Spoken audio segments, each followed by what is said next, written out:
আসসালামু আলাইকুম।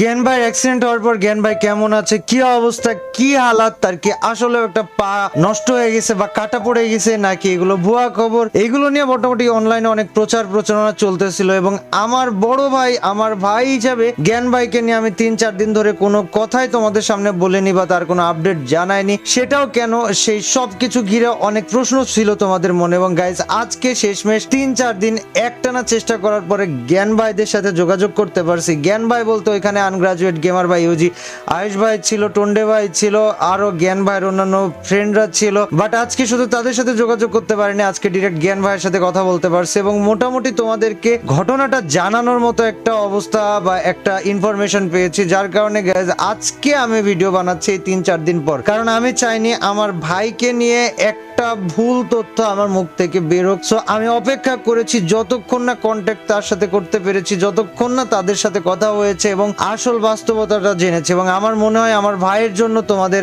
দোয়াটা অনেক বেশি প্রয়োজন, আর সেই উদ্দেশ্যে ভিডিওটা বানানো। অনেকের অনেক মতামত থাকতে পারে জ্ঞান ভাইকে নিয়ে, তবে জ্ঞান ভাই সার্বিক দিক থেকে মানুষ হিসাবে অন্যরকম একটা মানুষ, এটা আমার একান্ত ব্যক্তিগত মতামত। তোমার মতামত আমার সাথে অমিল থাকতেই পারে। আর এই অমায়িক এবং অন্যরকম একটা মানুষের যখন একটা অ্যাক্সিডেন্ট হয়, এই ঘটনা শোনার পরে আমি পুরো হতচকিত হয়ে গেছিলাম। আমি চেষ্টা করতেছিলাম কোনোভাবে তাদের কেউ একজনের সাথে যোগাযোগ করি, বাট কোনোভাবে পারতেছিলাম না। আমার মূল উদ্দেশ্য ছিল জানা জ্ঞান ভাইয়ের অ্যাক্সিডেন্ট কোথায় হয়েছে, কিভাবে হয়েছে, আর ভাই এখন কেমন আছে। অনেক জায়গায় শুনতেছিলাম ভাইয়ের একটা পা কাটা পড়ছে, আরেক জায়গায় শুনতেছিলাম যে না, কাটা পড়ে নাই। এই 3-4 দিন ধরে এই সবকিছু শুনতে শুনতে শেষ পর্যন্ত আজকে যখন জ্ঞান ভাইয়ের সাথে সরাসরি কথা হয়েছে এবং তার সাথে ওইখানে আনগ্রাজুয়েট গেমার ভাই ইউজি, আয়ুষ ভাই ছিল, টন্ডে ভাই ছিল, তাদের কাছ থেকে জানতে পারছি, তখন আমার মনে হইলো তোমাদেরকেও জানাই। কারণ জ্ঞান ভাই শুধু আমার একার বড় ভাই না, আমার তোমাদের সবার বড় ভাই, এবং তার জন্য অন্তত কিছু না হোক একটু দোয়া তো করতেই পারো। একটা মানুষের জন্য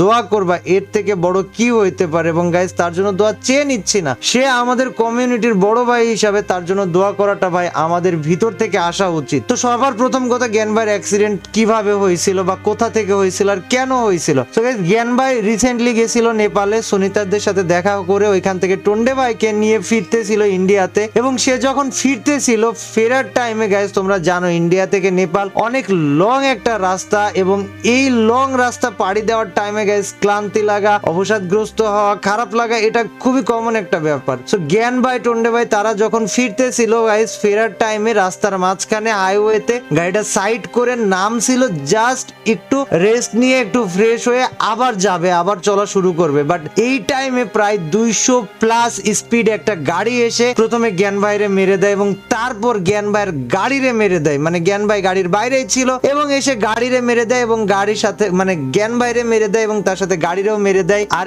এই যে ঘটনাটা ঘটে, এর কারণে সাথে সাথে জ্ঞান ভাইয়ের রাইট পাটা পুরা একদম ফ্র্যাকচার হয়ে খুব বিচ্ছিরি অবস্থা হয়ে যায়, আর তার সাথে বাম পায়ের অবস্থাও খুব খারাপ হয়ে যায়। সো গাইজ, জ্ঞান ভাইয়ের রাইট পাটা পুরোপুরি ভাবে কেটে ফেলতে হয়েছে অপারেশন করে। এটা হচ্ছে সব থেকে দুঃখজনক একটা ঘটনা। কিন্তু একটা মানুষ কি পরিমাণে সাহসী হইলে, কি পরিমাণে প্রাণবন্ত হইলেও তার রাইট পা কেটে গেছে, মানে কেটে ফেলছে অপারেশন করে। তারপরও সেই মানুষটার সাথে যখন আমি ভিডিও কলে কথা বলছি, মানুষটার মুখে একটা ছোট্ট করে হাসি আসছে। গাইজ, জ্ঞান ভাই তো জ্ঞান ভাই, তার এই একটা পাতে তার কিছু যায় আসবে না গাইজ। সে অনেক কিছু করার জন্য জন্মেছে এবং অনেক কিছু করবে, কিন্তু তারপরেও তার জন্য তোমরা দোয়া করো যেন সে সুস্থ জীবনে ফিরে আসতে পারে খুব দ্রুত। এবং তার একটা পা কেটে যাওয়া ছাড়াও গাইজ, তার লেফট লেগে অপারেশন হয়েছে এবং সেটা মেজর একটা অপারেশন হয় এবং সেটা পুরো বড় সড়ো আকারে, বিশাল আকারে একটা প্লাস্টার করে রাখা হয়েছে।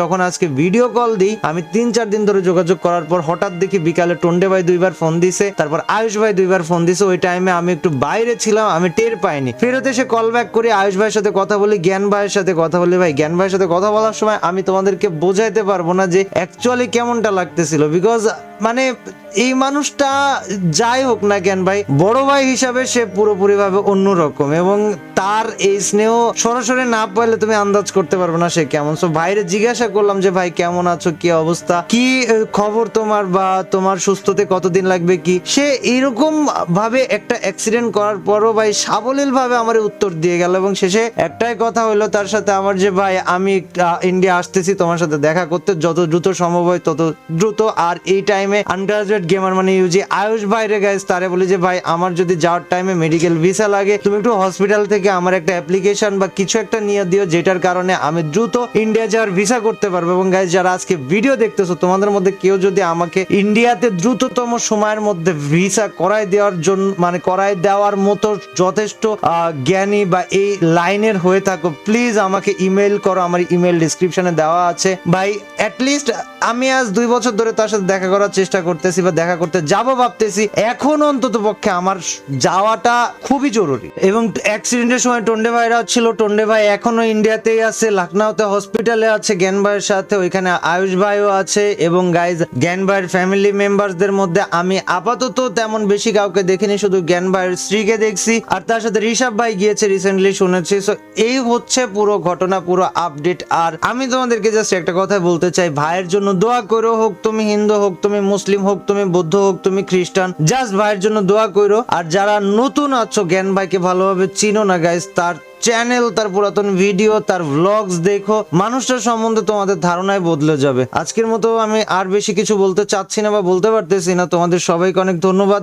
এতক্ষণ কষ্ট করে শোনার জন্য। এন্ড গাইজ যখন জ্ঞান ভাইকে নিয়ে আসতেছিল হসপিটালে, ওই টাইমে ঋষভ ভাই একটা ভিডিও পাঠাইছিল মনে হয় ভাবিকে, আমি ওই ভিডিওটা দেখছি। এন্ড ট্রাস্ট মি ভাই, ট্রাস্ট মি, এই দৃশ্য সহ্য করার মতো না। সো তোমরা ভাইয়ের জন্য জাস্ট দোয়া করো গাইজ, নিজ নিজ সৃষ্টিকর্তার কাছে তার জন্য দোয়া করো। সে আমাদের কমিউনিটির জাস্ট একটা বড় ভাই না, সে আমাদের ফ্রি ফায়ারের সব থেকে ওল্ডেস্ট একটা মানুষ, এবং অগণিত মানুষের হেল্প করছে। হয়তো অগণিত মানুষের সাথে তার ঝামেলা আছে হয়েছে, বাট মানুষ হিসাবে পার্সোনালি ভাই একদমই আলাদা একটা মানুষ। তো তার জন্য তোমরা দোয়া করো, ভালো থাকো, সুস্থ থাকো, নিজের খেয়াল রাখো গাইজ। আল্লাহ হাফেজ।